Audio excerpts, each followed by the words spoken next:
was another typical day in the life of a Seattle private eye. After firing off a few rounds at Pike Place Market while trying to protect a client, Sergeant Bradford had confiscated my gun. He thought of all gumshoes as loose cannons who should probably be put in jail. He'd been grilling me all day long down at the East Precinct, and I'd had just about enough of the SPD rough treatment.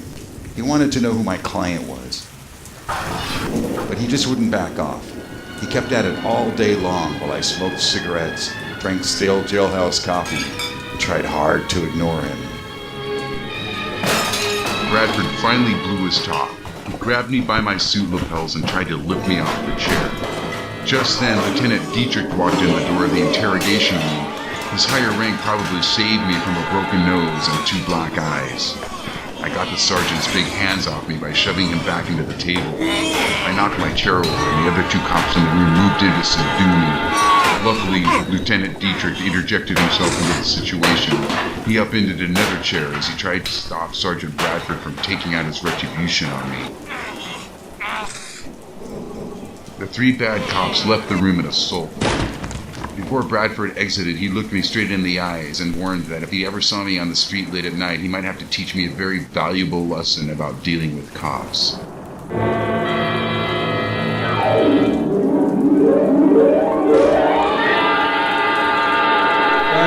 right, all of you, get out of here.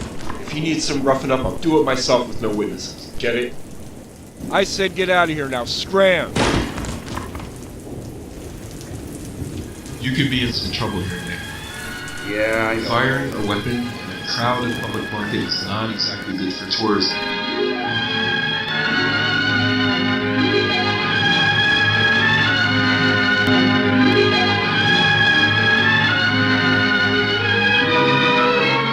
I gotta ask, what have you got on the death of Betty Fisher?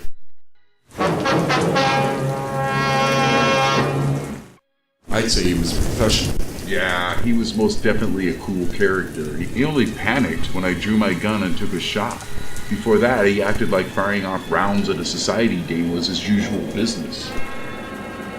She's obviously in danger, Nick. If you don't want to lose your client, you might want to cooperate with us and help with the investigation.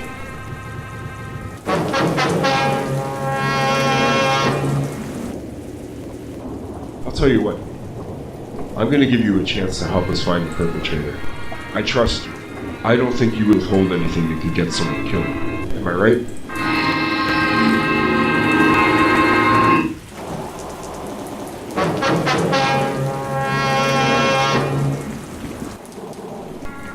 If I didn't know better, I'd say he was trying to avoid any remarks concerning graft or corruption of the Seattle Police Department. My question to myself was, who was he trying to protect? His fellow police officers or himself?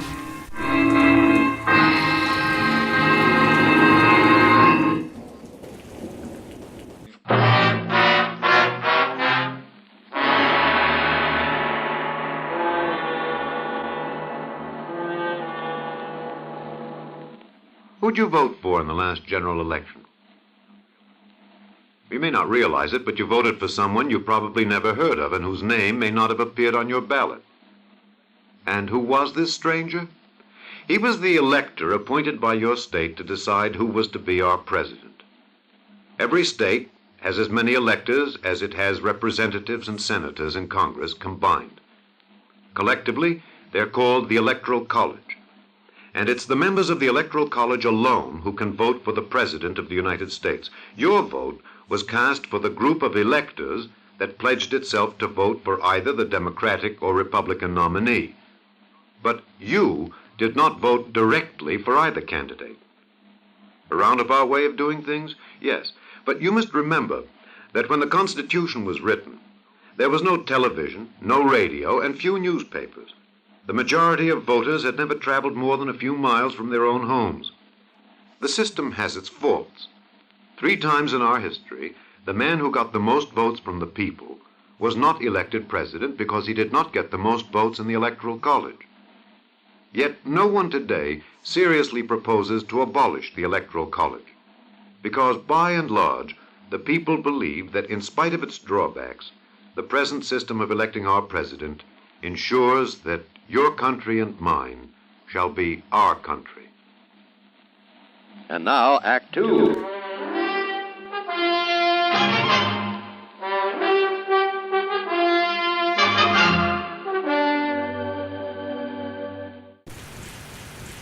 I have to tell you, Charlie, your friend Sergeant Rock didn't lose his cool until I mentioned corruption in the department. It's a well-known fact out on the streets that a lot of these guys take bribes and payoffs from criminal elements. The rough treatment I'd received earlier made me hot under the collar, so I couldn't let it rest. I had to pursue the topic, even if he didn't want to talk. Come on, Charlie, you know it's true. Alright, I'll drop it. I understand you don't want to talk about it for your own reasons, but don't think for a moment that I'm not aware of what's going on here, pal. That's your business, Nick. I'm not with internal investigations. Well, maybe you should be. You seem to be one of the only honest flatfoots left in this town.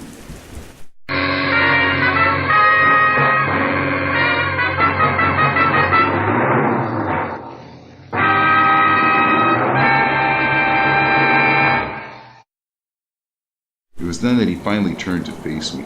He slammed a fist down on the table and he was red in the face. I seem to be honest. If you have any doubts about my professionalism, you can take that up with the chief.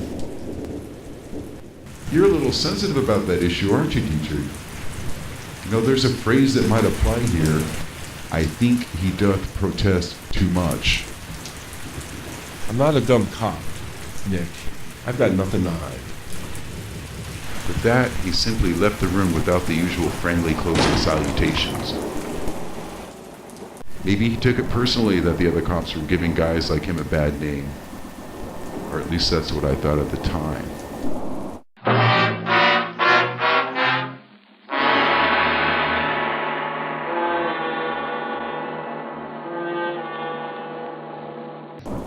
I was finally released.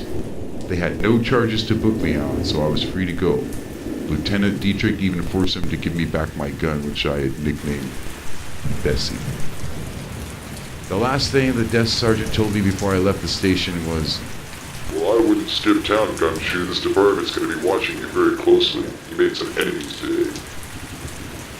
I'm not planning on going anywhere but home to bed.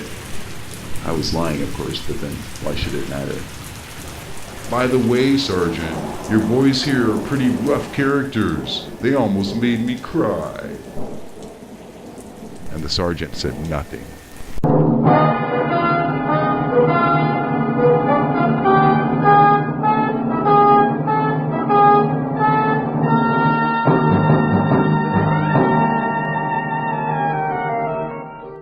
I didn't sleep well that night. Every sound from the street made me jump.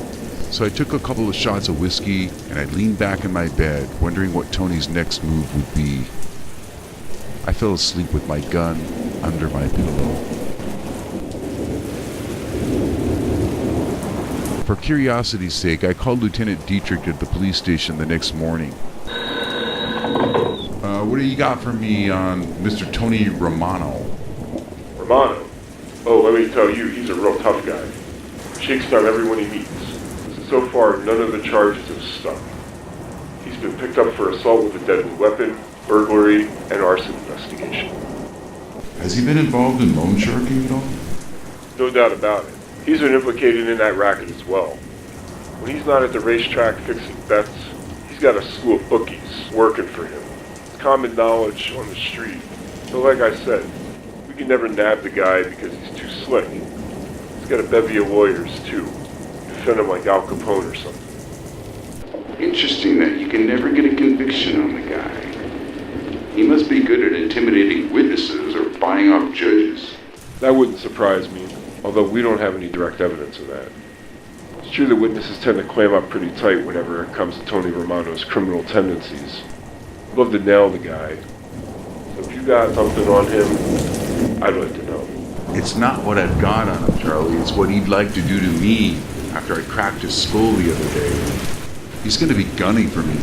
I made a fool of him when he confronted me about one of his dancers, a cute little trick named Trixie.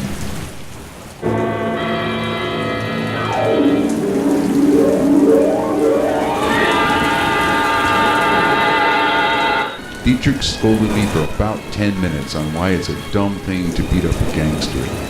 So I lit another smoke and half listened while he continued his rant. Finally, he calmed down enough to carry on a decent conversation again. I really wonder about you sometimes, Nick. Why do you always insist on pissing off the wrong people? Can't you just lay low for a while? Plan a nice long vacation that you never return from. I hear Hawaii is really beautiful. Yeah, well, I had my share of tropical islands in the war, buddy. I don't have many pleasant memories about that. So what I'm interested in knowing is whether Romano's behind the rough treatment Grace has received. I'm wondering if the trigger man was working for him. That guy made his escape down the waterfront, and don't you think it's strange that he was able to evade the police on Bainbridge Island? I'm not saying, I'm just saying, right? I've been wondering that too. If you dig up any dirt, let me know. By the way, your favorite reporter has been asking about you. I refuse to comment without an attorney present. I have the right to remain silent. Have it your way, but I can't cover for you on something like that. That's what worries me.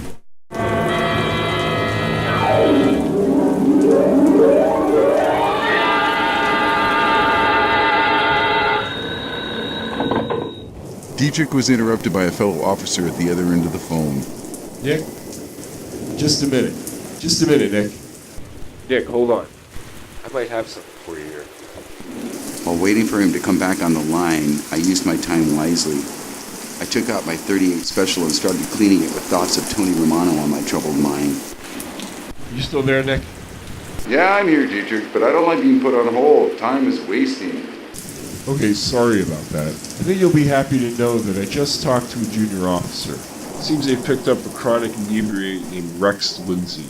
For some reason, he says he'll only talk with you. Do you know this man? Rex? Of course. He's a regular at every bar in town. So what's the scoop? He says he has information about Tony Romano that might interest you. Are you coming down? We have him in the drunk tank right now. Okay, I'm on my way. I'll be there in 30 minutes. I placed the receiver down on the phone and finished putting my .38 back together. I could tell that Bessie and I were in for an interesting night. She was a cold date, but once Bessie warmed up, she was always my best friend. Want to bet?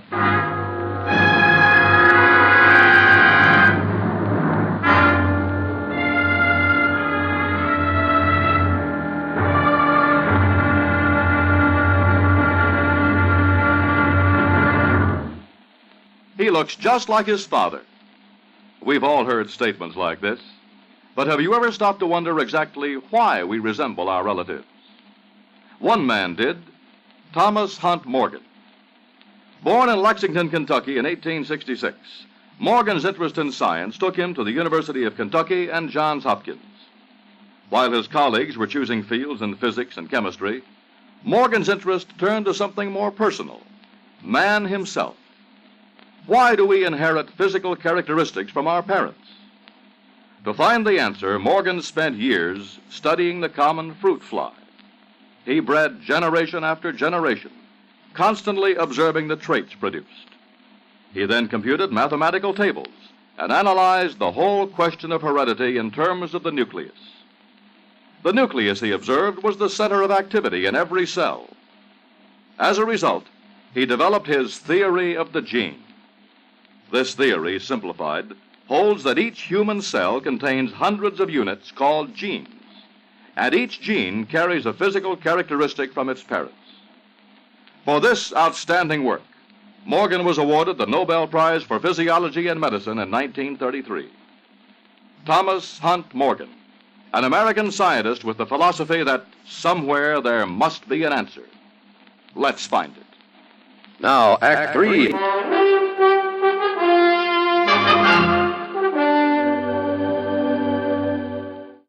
I arrived at the police station drenched from the rain and still feeling a bit jumpy.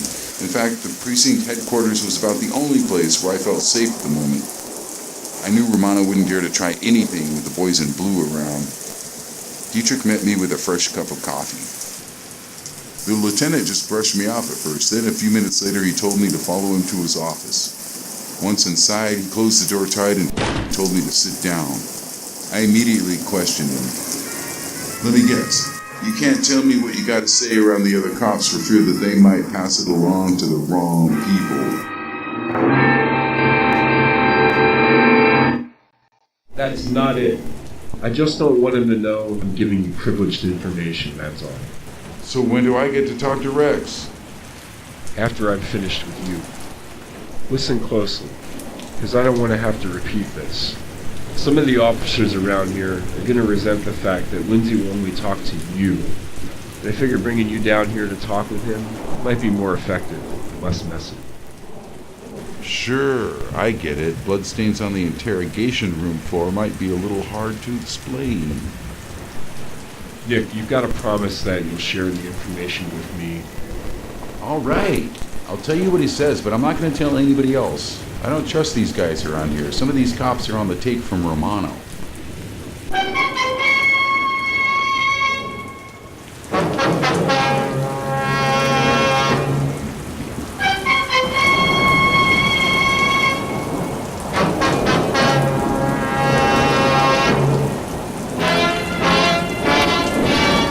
The further adventures of Nick Savage, franchise.